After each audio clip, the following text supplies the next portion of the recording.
time for another in my series called Let's Vote, where I have showed how I've been voting in every election for a decade and a half. And I encourage people to get involved with local politics and state politics and national politics, but also just all politics, and vote in all the elections. So this one's a small one, right? This is the May 6th elections for very small boards in where I live on the south side of the Denver metro area.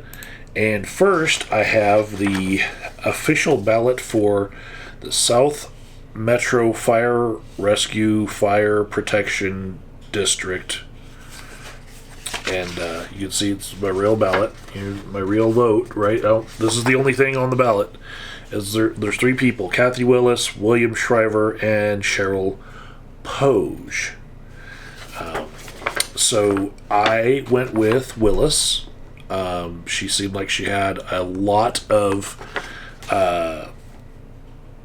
experience, but I looked them all up, right?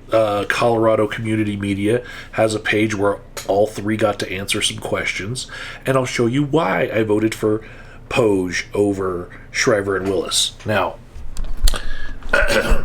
not for nothing, that's Shriver, that's Poge, and that's Willis, right?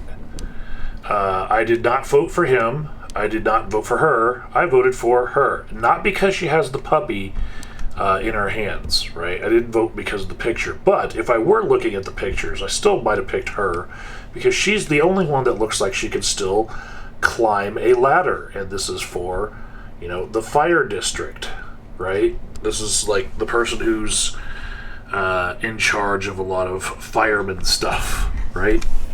And I want somebody who's more involved, But if I scroll down and I just look at what William Shriver says, right?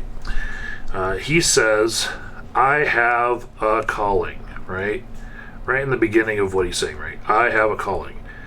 That is an evangelical dog whistle in our area. In everywhere from Douglas County on the south side of Denver all the way through Colorado Springs, that just says that I am calling on all the evangelical Christians in the area to vote for me. He's got a lot of experience and stuff, right? Here's Cheryl Poge. She says that she wants to concentrate on balancing the increased demands for service and the increasing costs of operations, as well as providing for the safety of our firefighters and citizens. Her answers just reeked of somebody who is trying to squeeze blood out of a rock and is running for office because she's wanting to, be like Doge on a local level.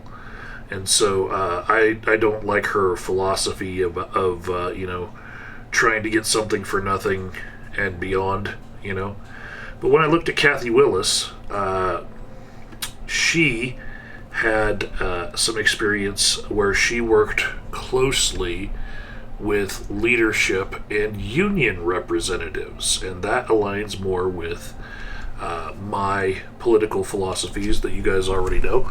So that was why I picked Kathy Willis. When we're looking at buzzwords and trying to figure out what people are actually trying to say, but is like she dropped some words, they dropped some words. I picked based on those words. But if I were picking by the picture, I still would have gone with her. I didn't. But she looks like she can climb a ladder, I'll just say.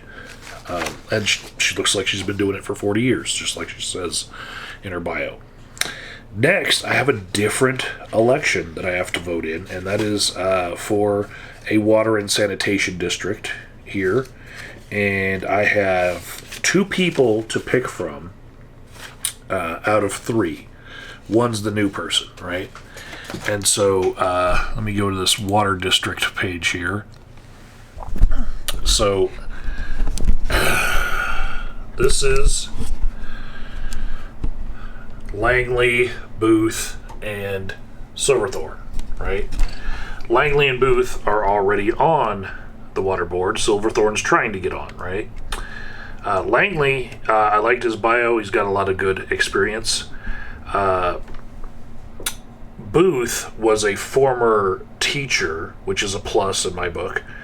And she had kind of a sketch thing where she might have a conflict of interest because she's a realtor who works for a housing developer. So I was, scrutinizing her a little bit closer, right?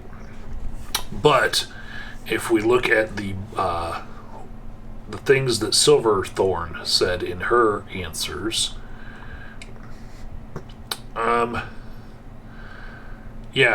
it just, to me, rang of a little bit of conservative stuff.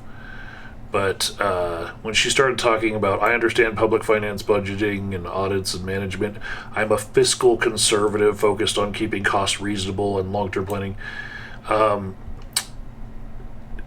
Just throwing the word conservative in there for a low-level position where it doesn't have to be political,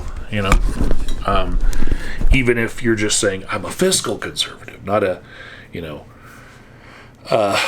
social conservative.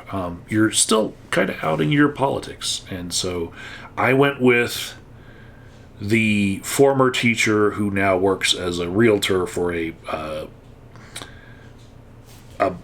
building contractor who's planning, different neighborhoods to be added to the area, rather than the person who has a lot of good experience in engineering and all that and everything, who's just outing herself as a conservative. Because what I want is people who are not trying to reduce everything in government to the tiniest budget possible. I'm fucking done with that.